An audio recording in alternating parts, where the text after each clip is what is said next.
the unique.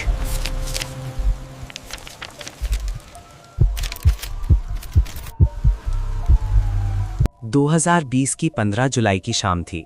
अचानक पूरी दुनिया के सोशल मीडिया यूजर्स हैरान रह गए जब इलॉन मस्क के ऑफिशियल और वेरीफाइड अकाउंट से एक अजीब सा ट्वीट सामने आया।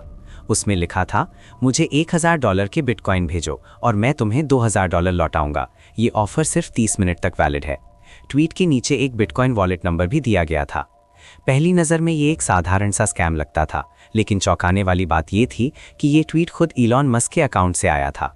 और कुछ ही देर बाद बिल्कुल वही tweet Apple, Uber, Jeff Bezos, Bill Gates, Barack Obama, Joe Biden, Kanye West और ऐसे कई बड़े नामों के अकाउंट से भी नजर आने लगा। लाखों करोड़ों फॉलोअर्स वाले इन अकाउंट्स पर यह स्कैम ट्वीट देखकर सोशल मीडिया पर अफरा तफरी मच गई। जांच शुरू हुई तो सामने आया कि ये ट्विटर के इतिहास का अब तक का सबसे बड़ा हैकिंग ऑपरेशन था। हालात काबू में करने के लिए कंपनी ने तुरंत सभी वेरीफाइड और वेल नोन अकाउंट्स का ट्वीटिंग फीचर ही बंद कर दिया, जब तक ये पता नहीं चल गया कि आखिर हो क्या रहा है। लेकिन असली हैरानी तब हुई जब पता चला कि इस पूरी हैकिंग के पीछे कोई बड़ा इंटरनेशनल साइबर गैंग नहीं, बल्कि एक 17 साल का टीनेजर था। जांच ने खुलासा किया कि ये लड़का कोई नया नहीं था, बल्कि बचपन से ही एक चालाक हैकर और स्पिंडलर था। सिर्फ 13 साल की उम्र से वो ऑनलाइन फ्रॉड कर रहा था और लाखों करोड़ों डॉलर के बिटकॉइन चुरा चुका था। उसके बारे में ये भी सामने आया कि वो ड्रग्स के धंधे और कुछ सीरियस क्राइम्स तक में शामिल रह चुका था। सवाल उठने लगे, एक टीनेजर इतनी खतरनाक एक्टिविटीज़ कैसे कर सकता है और कैसे उसने दुनिया के सबसे बड़े सोशल मीडिया प्लेटफॉर्म्स में से एक ट्विटर को हैक कर लिया। आज की ये कहानी उसी लड़के की है, ग्राहम इवान क्लार्क, जो टैम्पा फ्लोरिडा में रहता था। वो उस समय गैथर हाई स्कूल नाम के पब्लिक स्कूल में पढ़ाई करता था। ग्राहम की सबसे बड़ी पहचान उसके क्लासमेट्स के बीच उसकी अमीरी थी। महंगे कपड़े, चमकदार घड़ियां और ऐसे एक्सेसरीज पहनकर वो स्कूल आता था जिनकी कीमत हजारों डॉलर में होती थी। लोगों के मन में सवाल उठते थे, आखिर एक टीनेजर के पास इतना पैसा कहां से आता है? अगर वो किसी रिच फैमिली से था तो फिर एक साधारण पब्लिक स्कूल में क्यों पढ़ रहा था? उसकी लग्जरी लाइफस्टाइल देखकर उसके आसपास के कई लोग उससे दोस्ती करने की कोशिश करते। ग्राहम इस क्यूरियोसिटी का फायदा उठाता। वो अपने क्लासमेट से होमवर्क कराता, एग्जाम्स में चीटिंग में मदद लेता और बदले में उन्हें डिनर पर ले जाता या उनकी ज़रूरत की चीज़ें खरीद कर देता। ये एक तरह का विन विन रिलेशन था और किसी को उसकी लाइफस्टाइल पर ज़्यादा सवाल उठाने की हिम्मत नहीं होती थी। अगर कभी कोई पूछ भी लेता कि पैसे कहाँ से आते हैं तो ग्राहम तुरंत टॉपिक बदल देता। उसके आसपास के ज़्यादातर लोग जानते थे कि उसकी फैमिली की फाइनेंशियल स्थिति बिल्कुल नॉर्मल थी, कुछ हद तक एवरेज से भी नीचे। ऐसे में सवाल ये था कि आखिर एक टीनेजर इतना पैसा कहाँ से ला रहा था। ये सब शुरू हुआ था जब वो सिर्फ 13 साल का था। उसी समय उसके पेरेंट्स का डिवोर्स हो गया था। पिता ने घर छोड़ दिया और कहीं और जाकर बस गए। ग्राहम अपनी माँ के साथ रहने लगा, जो मुश्किल से उसकी ज़रूरतें पूरी कर पाती थी। उसकी माँ हमेशा काम में व्यस्त रहती थी और ग्राहम को पूरी तरह खुद पर छोड़ दिया गया। इसी दौरान उसका झुकाव इंटरनेट और गेमिंग की दुनिया की तरफ बढ़ने लगा, जहाँ उसे बिना रोक टोक सब कुछ करने की आज़ादी मिल गई। ग्राहम का सबसे ज़्यादा वक्त माइनक्राफ्ट खेलने में गुजरता था। माइनक्राफ्ट एक ऐसा गेम है जिसमें अलग अलग लोग अपने सर्वर्स बना सकते हैं, साथ में खेल सकते हैं, घर बना सकते हैं, रिसोर्सेज इकट्ठा कर सकते हैं और कई तरह की एक्टिविटीज़ कर सकते हैं। साथ ही इन सर्वर्स पर नए दोस्त भी बनाए जा सकते हैं। लेकिन जैसे असली दुनिया में हर तरह के लोग मिलते हैं, वैसे ही ऑनलाइन दुनिया में भी कुछ ऐसे लोग मौजूद होते हैं जो दूसरों का फ़ायदा उठाने और धोखा देने में माहिर होते हैं। माइनक्राफ्ट की इसी दुनिया में ग्राहम ने ऑनलाइन फ्रॉड का रास्ता चुना। उसने खुद को एक नए नाम से पहचान देना शुरू किया, ओपन। इसी नाम से उसका ट्विटर अकाउंट और यूट्यूब चैनल भी था।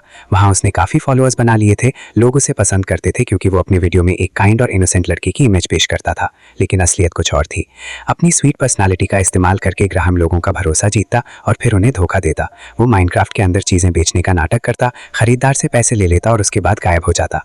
कई बार वो माइनक्राफ्ट कैरेक्टर्स के लिए केप्स बेचने का दावा करता, जिनकी कीमत सैकड़ों डॉलर तक होती थी, लेकिन जैसे ही उसे पैसे मिलते वो बिना डिलीवरी किए गायब हो जाता।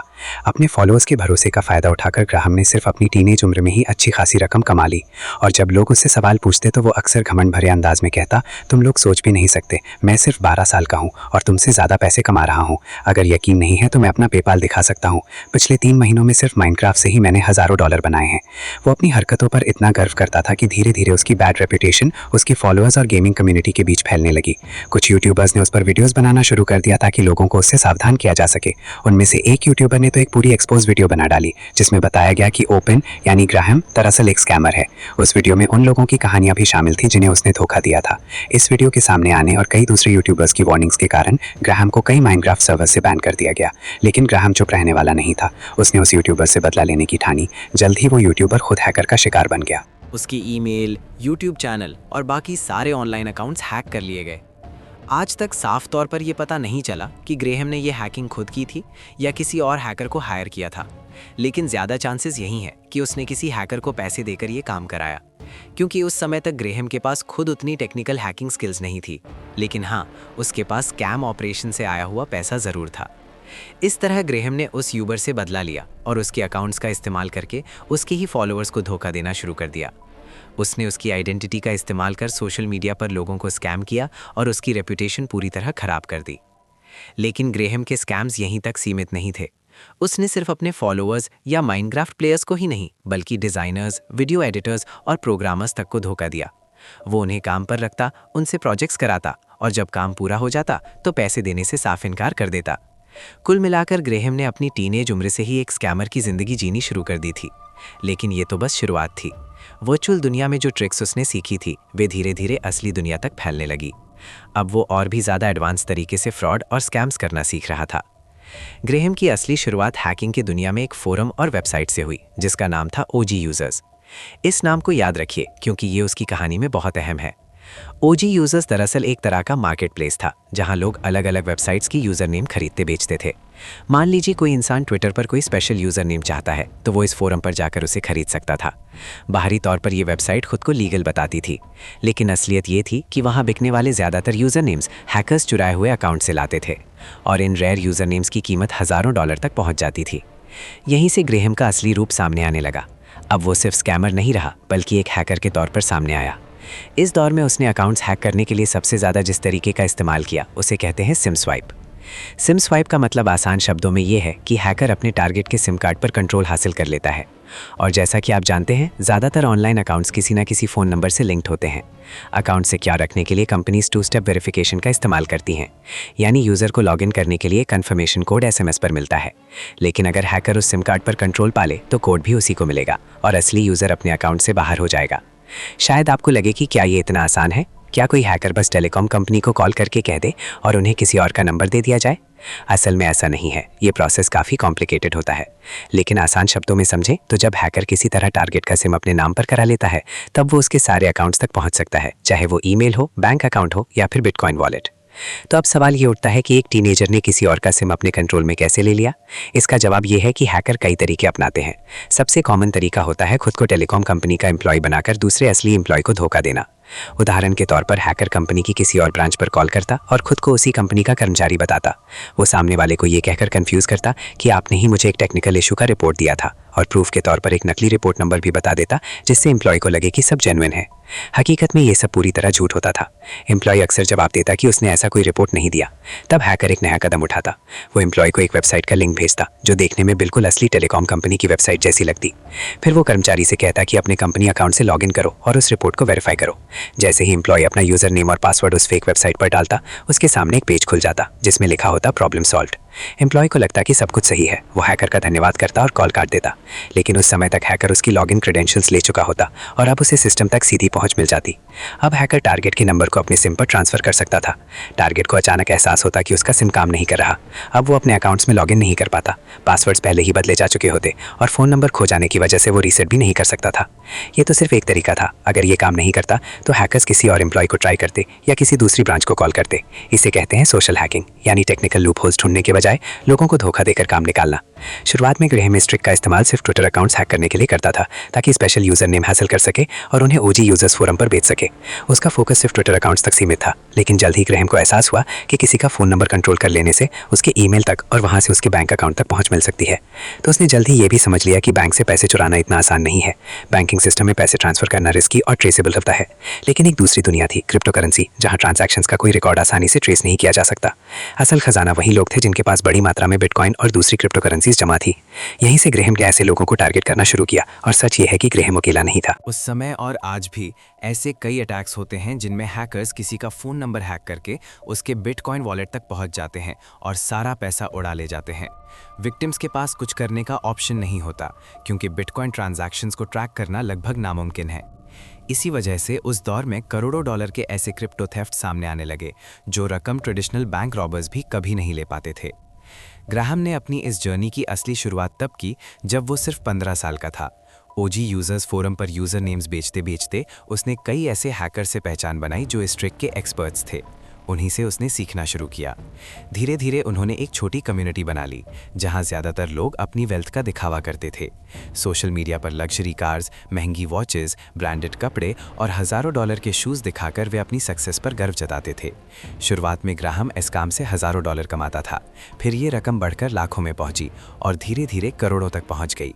जैसे जैसे उसकी कमाई बढ़ी, वैसे वैसे उसका कॉन्फिडेंस और भी ज़्यादा डेंजरस होता गया।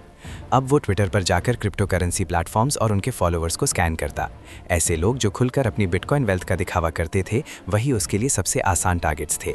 कई लोग अपने असली नाम, ईमेल, फ़ोन नंबर और पर्सनल डिटेल्स ओपनली यूज़ करते थे। इससे उन्हें हैक करना और आसान हो जाता था। टारगेट चुनने के बाद ग्राहम एक और टेक्निक अपनाता, डॉक्सिंग। इसका मतलब होता है किसी की पर्सनल जानकारी ऑनलाइन इकट्ठा करना और उसे पब्लिक करना, जैसे उसका असली नाम, घर का address, work place, phone number, email और दूसरी डिटेल्स। ये जानकारी आसानी से उन वेबसाइट से खरीदी जा सकती थी जहां लोग खुद अपनी डिटेल्स फिल करते थे। डॉक्सिंग के लिए किसी खास स्किल की ज़रूरत नहीं होती। कई बार साधारण लोग भी इसका इस्तेमाल हरासमेंट के लिए करते हैं, जैसे किसी की डिटेल्स लीक कर देना, कंप्लेन कर देना और पुलिस को उसके घर तक पहुंचा देना, भले ही उसने कुछ गलत ना किया हो। लेकिन ग्राहम का मकसद हरासमेंट नहीं था। वो इस जानकारी का इस्तेमाल करता था अपने सिम कार्ड स्विचिंग ऑपरेशन के लिए। वो टेलीकॉम कंपनी को कॉल करता, खुद को असली ओनर बताता और किसी तरह एम्प्लॉय को कन्विंस कर लेता। इसके बाद वो सिम कार्ड अपने कंट्रोल में ले लेता। ग्राहम के शिकारों में से एक था ग्रेग बेनेट। ग्रेग एक इन्वेस्टर था जिसके पास कई तरह के इन्वेस्टमेंट्स थे, जिनमें बिटकॉइन भी शामिल था। 15 अप्रैल 2019 की दोपहर ग्रेग अपने ऑफिस में काम कर रहा था। उसका फ़ोन उसकी डेस्क पर रखा था और वो उस पर नज़र डाल ही रहा था कि अचानक नेटवर्क सिग्नल गायब हो गया। ग्रेग हैरान रह गया। उसका ऑफिस एक मॉडर्न अर्बन एरिया में था, जहां नेटवर्क कवरेज हमेशा परफेक्ट रहता था। फिर अचानक सिग्नल कैसे गायब हो गया? उसने तुरंत अपने ईमेल अकाउंट्स में लॉगिन करने की कोशिश की। पासवर्ड डालने के बावजूद बार बार एरर आने लगा। हर बार दिखता कि पासवर्ड गलत है। कुछ देर बाद उसका फ़ोन पूरी तरह बंद हो गया। अब ग्रेग को डर लगने लगा। उसने अपने बिटकॉइन अकाउंट्स चेक करने की कोशिश की। वो 3 अलग अलग प्लेटफॉर्म्स पर अपनी क्रिप्टो करेंसी रखता था, लेकिन अब किसी भी अकाउंट में एक्सेस नहीं मिल रहा था। तभी उसे समझ आया कि वो हैक हो चुका है, और सबसे बुरी बात यह थी कि वो कुछ कर भी नहीं सकता था। इसके बाद ग्रेग को याद आया कि उसके फ़ोन में एक ऐप इंस्टॉल है जो सीधे उसके सभी बिटकॉइन वॉलेट से डेटा खींचकर एक जगह दिखाता है। उसने जल्दी से ऐप खोला और जो नज़ारा उसने देखा उसने उसे हिला दिया। उसके अकाउंट से बिटकॉइन ट्रांजैक्शन रियल टाइम में किसी और अकाउंट में ट्रांसफर हो रहे थे। हैकर उसकी आंखों के सामने उसकी पूरी डिजिटल वेल्थ अपने अकाउंट में ले जा रहा था। सोचिए, अगर अचानक आप अपनी कैलेंडर डिटेल्स, कॉन्टैक्ट्स, सारे ईमेल्स, बच्चों की फोटोज और वीडियोस, यानी अब तक की पूरी डिजिटल लाइफ खो दे तो कैसा लगेगा। ग्रेग के लिए ये सब एक ही पल में गायब हो गया। बाद में पता चला कि उसके अकाउंट्स को हैक करने वाला और उसके बिटकॉइन चुराने वाला कोई और नहीं बल्कि ग्राहम ही था। सिर्फ एक बार में ही ग्राहम ने ग्रेग से $1 मिलियन के बराबर बिटकॉइन चुरा लिए। लेकिन ग्राहम यही नहीं रुका। ग्रेग के अकाउंट्स में जितना भी बैलेंस बचा था उसे भी निकालने की कोशिश की। हालांकि क्रिप्टो प्लेटफॉर्म्स ने एक दिन में विड्रॉ किए जाने वाले अमाउंट पर लिमिट्स लगाई होती हैं। उसी दिन ग्रेग ने जल्दी से टेलीकॉम कंपनी जाकर अपना फ़ोन नंबर वापस हासिल किया और उसी का इस्तेमाल करके अपने बाकी बिटकॉइन अकाउंट्स फ्रीज कर दिए। फिर भी जितनी रकम ग्राहम पहले ही निकाल चुका था वो कभी वापस नहीं मिल सकती थी, क्योंकि जैसा पहले बताया गया बिटकॉइन ट्रांसफर्स अनट्रेसेबल होते हैं। लेकिन ग्राहम की लालच यहीं खत्म नहीं हुई। उसने वो बिटकॉइन भी पाना चाहा जो डेली विड्रॉल लिमिट्स की वजह से बच गए थे। इसके लिए उसने ग्रेग का एक ईमेल दोबारा हैक किया और उसी ईमेल से उसे कॉन्टैक्ट किया। ग्रेग को एक धमकी भरा मैसेज मिला। उसमें लिखा था, अगर तुम अपने सारे अकाउंट्स रिकवर करना चाहते हो और किसी तरह के हरासमेंट से बचना चाहते हो तो हमें 50 बिटकॉइन ट्रांसफर करो। उस समय 50 बिटकॉइन की कीमत लगभग $500 थी। मैसेज में यह भी धमकी दी गई थी कि अगर उसने बिटकॉइन नहीं दिए तो उसके फ्रेंड्स और फैमिली को भी नुकसान पहुंचाया जा सकता है। सोचना भी अजीब है, एक आदमी से $1 करोड़ लूटने के बाद भी उससे और पैसे मांगना। और हैरानी की बात यह थी कि ग्राहम और उसके साथियों ने आपस में बातचीत करने के लिए भी ग्रेग के हैक्ड ईमेल का इस्तेमाल किया। बाद में साफ हुआ कि इस ऑपरेशन में ग्राहम के साथ 2 और हैकर्स भी शामिल थे। लेकिन हमेशा की तरह ग्राहम ने इस बार भी विश्वासघात किया और अपने ही पार्टनर्स के साथ धोखा कर गया। उसने चोरी का हिस्सा उन्हें नहीं दिया।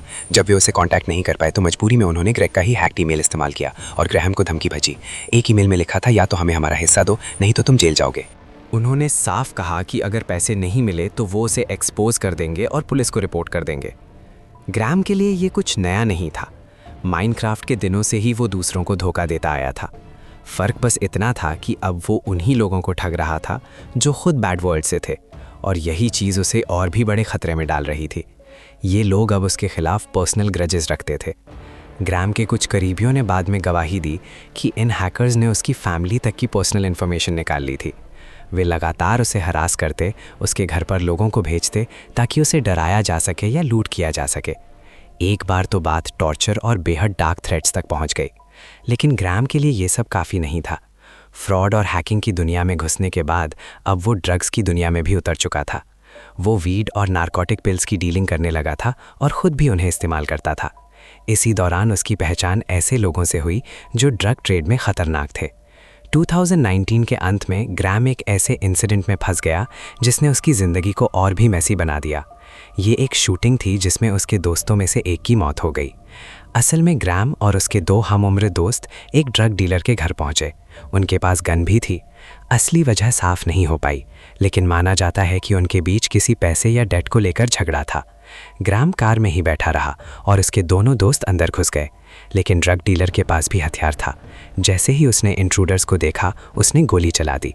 ग्राम के एक दोस्त की वहीं मौत हो गई और दूसरा गंभीर रूप से घायल हो गया। गोलियों की आवाज़ सुनते ही ग्राम तुरंत कार लेकर वहां से भाग निकला। कुछ देर बाद पुलिस मौके पर पहुंची और इन्वेस्टिगेशन शुरू हुई। घायल लड़के से पूछताछ हुई और उसने पुलिस को ग्राहम का नाम बताया। पुलिस ने जब ग्राहम से पूछताछ की तो उसने माना कि वो अपने दोस्तों के साथ वहां मौजूद था, लेकिन उसका कहना था कि वो सिर्फ कार में बैठा रहा। उसने कहा कि उसे इस बात की कोई जानकारी नहीं थी कि उसके दोस्त अंदर क्या करने वाले हैं। उसका कहना था कि दोस्तों ने बस उसे ड्रॉप करने के लिए कहा था और जैसे ही गोली चलने की आवाज़ आई, वो डरकर वहां से भाग निकला। उसने पूरी तरह से इस घटना में अपनी किसी भी इन्वॉल्वमेंट को डिनाई कर दिया। इन्वेस्टिगेटर्स को ग्राहम की बातों और मिले हुए सबूतों में फ़र्क नज़र आया, लेकिन वे इसे साबित नहीं कर पाए। आखिर में बस यही साबित हो पाया कि ग्राहम कार में मौजूद था और ये बात अकेले उसे कन्विक्ट करने के लिए काफ़ी नहीं थी।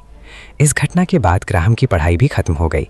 गैथर हाई स्कूल के डायरेक्टर ने साफ कहा कि इस केस में शामिल कोई भी स्टूडेंट अब स्कूल में दाखिल नहीं हो सकेगा। यही ग्राहम की स्कूल जर्नी का अंत था। इसके बाद ग्राहम ने अपनी माँ का घर छोड़ दिया और ख़ुद का एक अपार्टमेंट खरीद लिया, लेकिन अथॉरिटीज़ ने उस पर नज़र बनाए रखी। उस पर इन्वेस्टिगेशन लगातार जारी रही। चीज़ें तब और मुश्किल हो गईं जब ग्राहम ने अपनी वेल्थ को ओपनली सोशल मीडिया पर दिखाना शुरू किया। हैकर्स और स्कैमर्स आपस में कम्पीट करते कि किसके पास ज़्यादा पैसा है। कोई अपनी कार्स दिखाता, कोई लग्जरी वॉचेस, कोई एक्सपेंसिव ट्रैवल्स या लैविश पार्टीज़। यही चीज़ अथॉरिटीज़ की नज़रों में उन्हें और सस्पिशियस बनाती गई। उदाहरण के तौर पर एक हैकर जिसने खुद को एक्स सेवियर कहा, उसने 7.5 मिलियन सिर्फ सिम स्वैप मेथड से चुरा लिए थे, वही मेथड जिसका इस्तेमाल ग्राहम भी करता था। जेवियर को 21 साल की उम्र में 10 साल की सज़ा सुनाई गई। इन्वेस्टिगेटर्स ने जब ग्राहम की एक्टिविटीज़ पर नज़दीकी से नज़र डाली तो उन्हें साफ महसूस हुआ कि यहाँ कुछ गड़बड़ है। केस प्रोसिक्यूटर्स ऑफिस तक पहुँच गया। एविडेंस इकट्ठा करने के बाद उन्होंने ग्राहम के लिए सर्च वारंट जारी किया और उसके घर पर रेड मारी। जब डिटेक्टिव्स ने ग्राहम के घर पर छापा मारा तो उन्हें वहाँ से 400 बिटकॉइन मिले। उस समय उनकी कीमत लगभग 4 मिलियन थी। ये देखकर सभी हैरान रह गए, क्योंकि उन्हें उम्मीद थी कि ग्राहम ने इतनी बड़ी रकम नहीं कमाई होगी। अथॉरिटीज़ को इन्वेस्टिगेशन से इतना ज़रूर पता था कि उसने कम से कम $1 मिलियन चोरी किए हैं, लेकिन जब 4 मिलियन बरामद हुए तो उन्होंने अंदाज़ा लगाया कि बाकी के 3 मिलियन भी चोरी के ही होंगे। मगर जैसा पहले बताया गया, बिटकॉइन ट्रांजैक्शंस को ट्रैक करना लगभग नामुमकिन है, इसलिए वे इसे साबित नहीं कर पाए। केस बेहद कॉम्प्लेक्स था और 8 महीनों तक चलता रहा। आखिरकार प्रोसिक्यूटर्स ऑफिस ने ग्राहम से एक डील की। उन्होंने कहा कि जब्त किए गए पैसों में से $1 मिलियन सरकार रखेगी और बाकी के $3 मिलियन उसे लौटा दिए जाएंगे, और इसके बदले ग्राहम पर प्रोसिक्यूशन नहीं होगा। ग्राहम ने बिना देर किए ये डील मान ली। सबको पता था कि ये पैसे चोरी के थे, लेकिन फिर भी वो 3 मिलियन लेकर आज़ाद हो गया। केस इतना उलझा हुआ इसलिए भी था क्योंकि ग्राहम उस समय माइनर था, यानी 18 साल से कम उम्र का। अमेरिकी कानून के हिसाब से हैकिंग और स्कैमिंग फेडरल क्राइम्स हैं, लेकिन माइनर्स पर फेडरल स्तर पर सीधी प्रोसिक्यूशन लागू नहीं होती। यही लूपहोल ग्राहम के लिए एक ढाल बन गया। एक्सपर्ट्स तक ने कहा कि कानून को बदलने की ज़रूरत है, क्योंकि आजकल बहुत कम उम्र के बच्चे भी ऑनलाइन स्कैम और क्रिप्टो फ्रॉड में शामिल हो रहे हैं। ये ऐसे गंभीर अपराध हैं जिन्हें सज़ा मिलनी चाहिए, लेकिन फेडरल लॉ माइनर्स पर हाथ बांध देता है। इसी वजह से ग्राहम पर मुकदमा चल ही नहीं पाया और नतीजा ये निकला कि वो जेल जाने से बच निकला और जेब में $3 मिलियन भी ले गया। अब सवाल ये है कि क्या इतना सब होने के बाद ग्राहम को अपनी हरकतों से तौबा करनी चाहिए थी? क्या उसे डरना चाहिए था कि वो अगली बार जेल पहुंच जाएगा? जवाब है बिल्कुल नहीं। असल में हुआ इसका उल्टा। ग्राहम को और कॉन्फिडेंस मिल गया। उसने सोचा जब तक वो माइनर है उसे कोई सज़ा नहीं मिल सकती, और अब उसके पास सिर्फ 8 महीने बचे थे जब तक वो 18 साल का नहीं हो जाता। तो उसने ठान लिया कि इन 8 महीनों का पूरा फ़ायदा उठाना है। वो पहले से भी बड़े क्राइम्स करने की प्लानिंग करने लगा, और यही सोच उसे ले गई जुलाई 2020 की उस तारीख तक जब ग्रेम ने इंटरनेट के इतिहास की सबसे बड़ी हैकिंग ऑपरेशन को अंजाम दिया।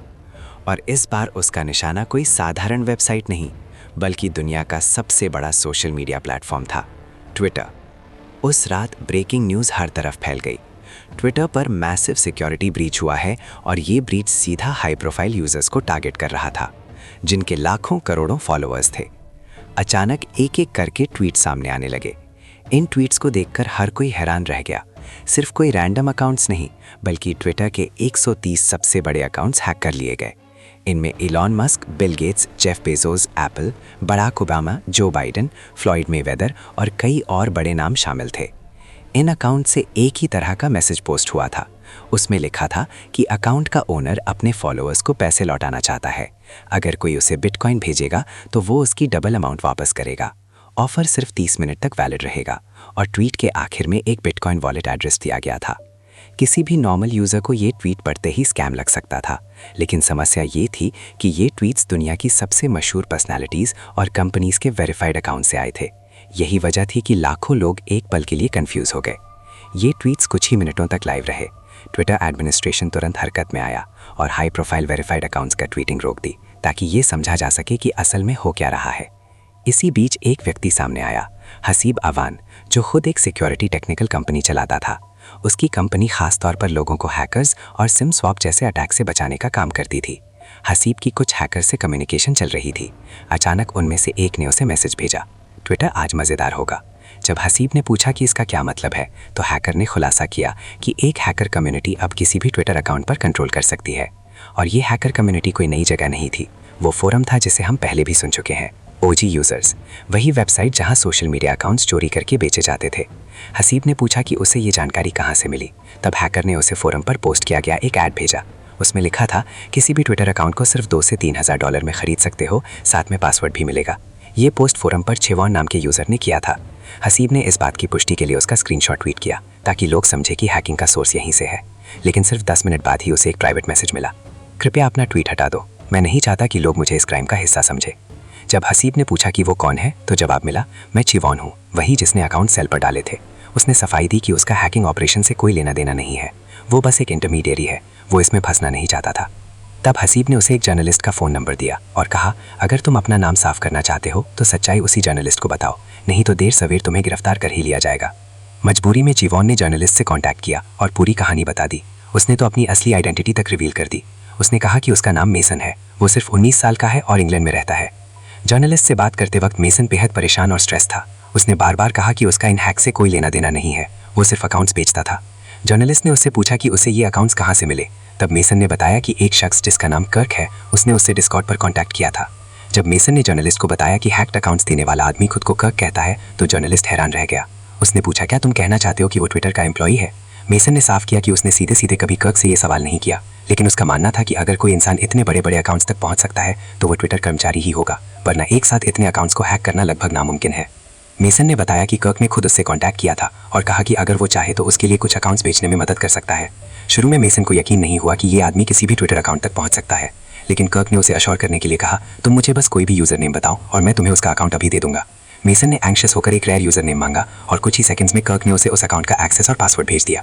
जब मेसन ने खुद लॉगिन करके चेक किया तो उसे विश्वास हो गया कि ये आदमी सचमुच किसी भी अकाउंट को एक्सेस कर सकता है। इसके बाद मेसन ने उसकी मदद करना स्वीकार कर लिया और ओजी यूजर्स फोरम पर वही ऐड पोस्ट किया जो लोगों ने पहले देखा था।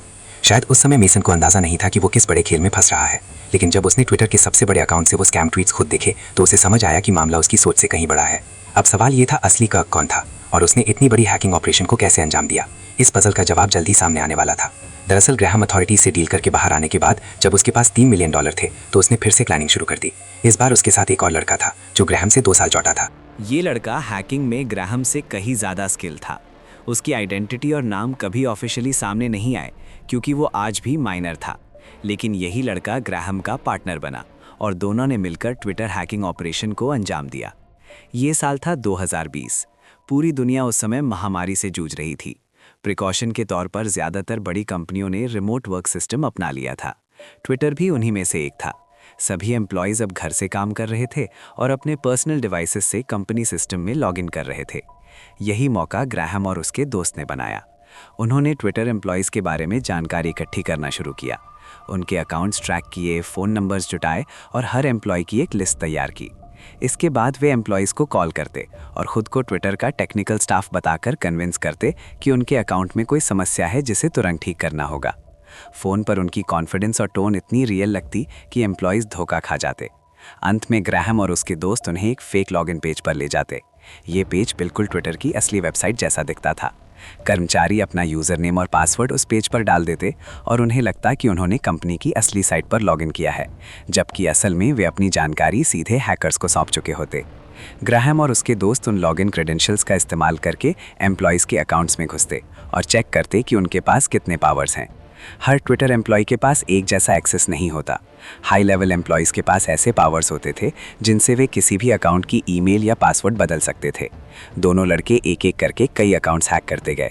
धीरे धीरे उन्हें हायर एक्सेस मिलता गया और आखिरकार वे उस मैनेजर के अकाउंट तक पहुंच गए जिसके पास अल्टीमेट पावर थी, किसी भी ट्विटर अकाउंट की ईमेल और पासवर्ड बदलने की शक्ति। यानी अब उनके पास वो मास्टर की थी जिससे वे ट्विटर पर किसी भी अकाउंट को पूरी तरह कंट्रोल कर सकते थे। सबसे चौंकाने वाली बात ये थी कि ये ऑपरेशन किसी दूसरे देश की एजेंसी या किसी प्रोफेशनल हैकर्स के ग्रुप ने नहीं, बल्कि सिर्फ 2 टीनेजर्स ने किया था। ऑपरेशन की प्लानिंग ब्रिलियंट थी, लेकिन इसके फ़ायदे उन्होंने बहुत लिमिटेड रखे। वे इन बड़ी कंपनीज के अकाउंट्स का इस्तेमाल करके बहुत बड़े फाइनेंशियल गेन्स हासिल कर सकते थे। उनकी सोच बस इतनी थी कि रेयर यूज़र नेम्स हासिल करें और फिर बिटकॉइन स्कैम चला सकें। लेकिन सोचिए, अगर वे चाहते तो और भी बड़े आर्थिक खेल खेल सकते थे। वे एप्पल जैसी कंपनियों के मैनेजर्स के इस्तीफे का झूठा ट्वीट डाल सकते थे। उस खबर से तुरंत कंपनी के स्टॉक्स गिर जाते और अगर उन्होंने पहले से शॉर्ट सेल किया होता तो वे करोड़ों डॉलर कमा सकते थे। उनके पास सेलिब्रिटीज़ की प्राइवेट कॉन्सर्ट्स तक की पहुंच थी।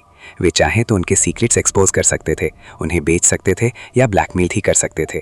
उस समय ट्विटर लिटरली उनके कंट्रोल में था। उनके पास दुनिया को हिला देने की ताकत थी, पॉलिटिकली और इकोनॉमिकली। लेकिन एक तरह से ये दुनिया की किस्मत ही थी कि ये ऑपरेशन टीनेजर्स के हाथ में था, जिनकी सोच अब भी इमैच्योर थी। लेकिन ये खेल ज़्यादा देर नहीं चला। हैक के 2 हफ्ते बाद 31 जुलाई 2020 को FBI ने ग्राहम और उसके दोस्त को अरेस्ट कर लिया। आज तक केस की पूरी डिटेल्स ऑफिशियली सामने नहीं आई, क्योंकि माइनर शामिल थे, इसलिए इन्फॉर्मेशन को छुपा कर रखा गया। लेकिन एक्सपर्ट्स का मानना है कि ग्राहम और उसके साथी ने कोई लीड पीछे छोड़ दी थी। शायद कोई phone number, email, IP address या फिर किसी ने उन्हें रिपोर्ट कर दिया। ग्राहम की गिरफ्तारी के कुछ ही दिन बाद एक प्रारंभिक सेशन हुआ। इसमें उसका लॉयर, जज और कुछ A और सेकेंडरी लॉयर शामिल हुए। मीटिंग ऑनलाइन हुई Zoom पर, क्योंकि उस समय क्वारंटीन चल रहा था। लेकिन वहाँ भी ग्राहम का सोशल सर्कल सामने आ गया। OG यूजर्स फोरम पर उसके दोस्त फेक नेम्स का इस्तेमाल करके जर्नलिस्ट्स बनकर कॉल में घुस आए। उन्होंने खुद को मीडिया आउटलेट्स, समाचार पत्र और TV चैनल बताया। कोर्ट की सुनवाई के दौरान उन्होंने मजाक उड़ाना शुरू कर दिया, गाने बजाने लगे और जज को परेशान किया। जज को बार बार कहना पड़ा, "I am removing people as quickly as I can."